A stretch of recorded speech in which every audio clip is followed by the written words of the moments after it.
Hello, welcome to White Davy Gardening and Worm Farm. Today I'm going to be maintaining a few of my worm bins. I have quite a few of them, so I have to schedule days when a particular set of bins are taken care of. There's a lot involved in taking care of my bins, because as you can see in here, I have a lot of leaves. Sometimes plastic are found in there. Sometimes there are pieces of sticks from collecting the leaves. And so to maintain my bins, once I see these sticks or anything that does not belong in there, then I take it out. Then when it's time to sift my castings, I don't really have to deal with all those undesirables in the bin, or at least I'll have less of them to deal with.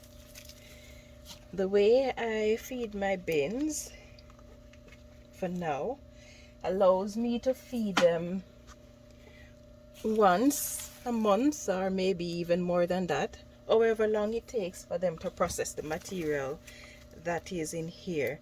But as most of you know, I don't really keep a lot of worms in any one bin.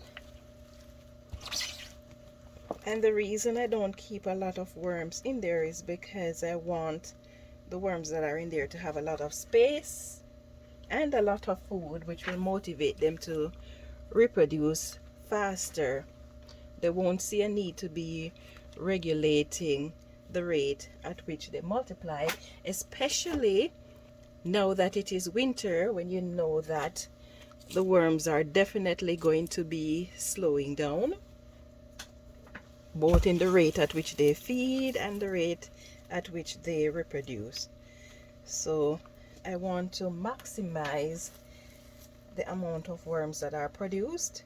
So for that reason, I keep a small amount of worms in all of my worm bins. So that is why I actually have so many bins.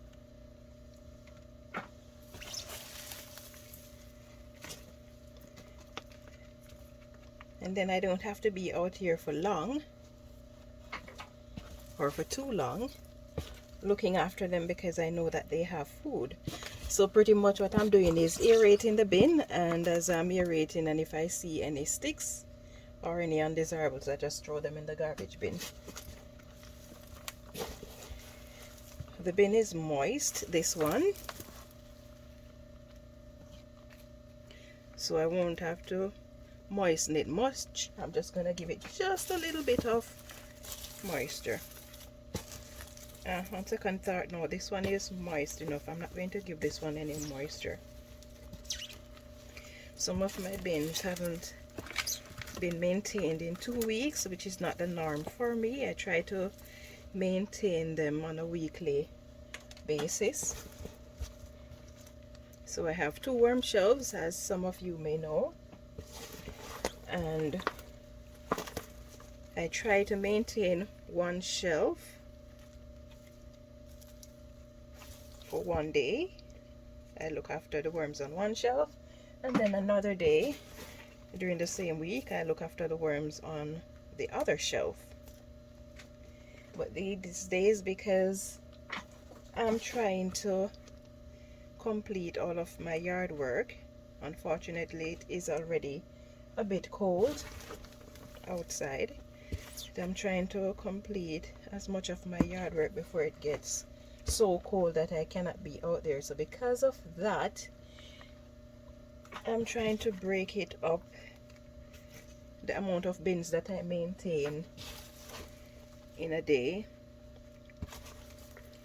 I'm trying to balance things off. So if I know that I'm going to have a warmer day outside, and that would be a day when I maintain the worms, then I will just maintain just a few bins instead of all the bins that are on that shelf.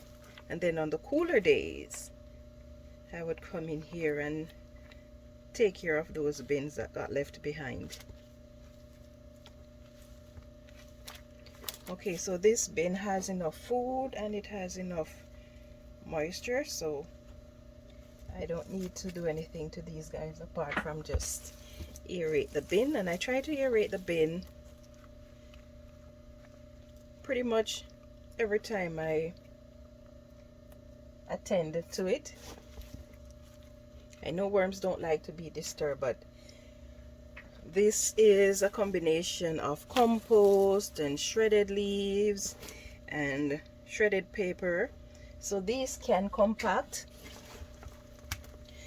I'm still feeding them food scraps just occasionally because I'm not finished securing the worm shells from mice entering it yet. So for that reason, for now, they're not getting food scraps, at least not very often.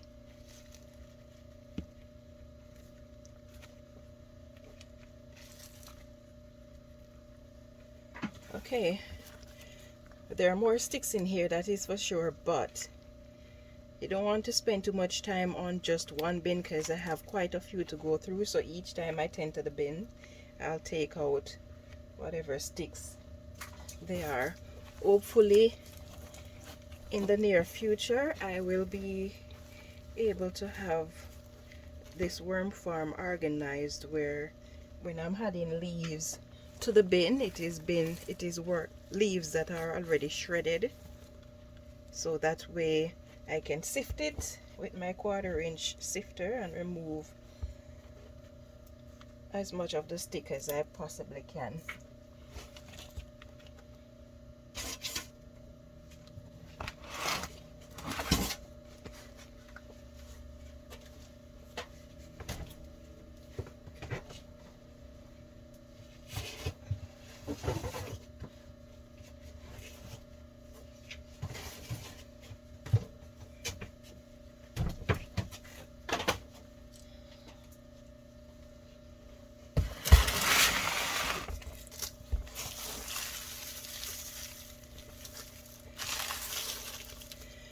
Another thing that I do when I'm looking after these bins is, because it has the shredded paper and the leaves that tend to dry out quite quickly for those that are on the surface, so I try to move away the dried portion to one side.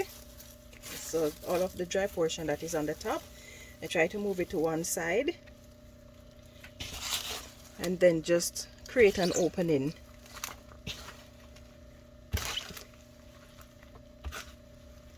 And then put the dry stuff there on the bottom, cover it over with the wet material. That way all of what is in the bin is breaking down evenly.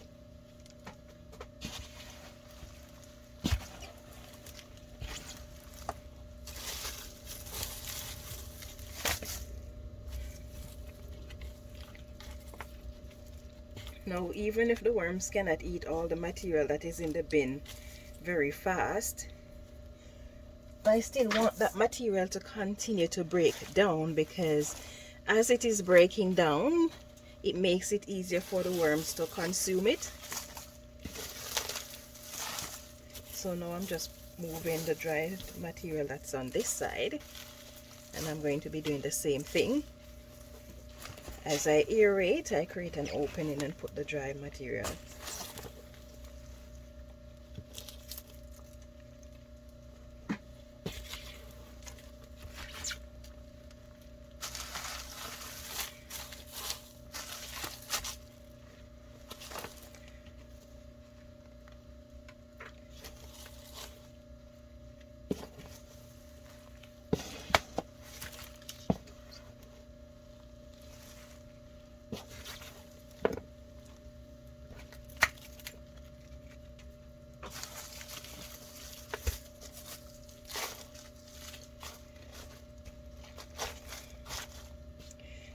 Another good reason for doing it like this too is that if your bin is too wet, then the dry material will go on the bottom and it will wick and the water will drain down into what's on the bottom, and then you'll have it absorbing some of the excess moisture so that your bin doesn't become overly soggy.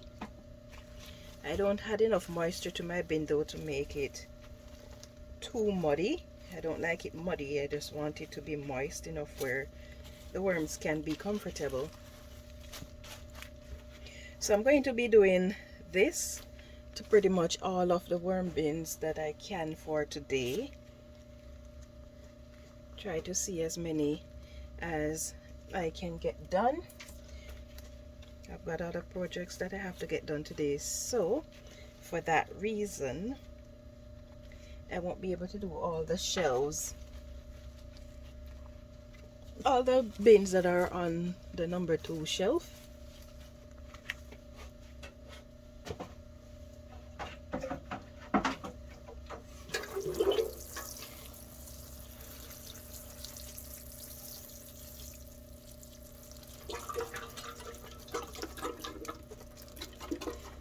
Okay, so if you enjoyed this video and you would like to see more videos like these, please take a moment to give me a thumbs up. You can leave a comment in the section below. If you're new to my channel, please subscribe and turn on your notification for more updates like these. Thank you so much for watching and have yourself a wonderful day. Yeah man, a time for grow.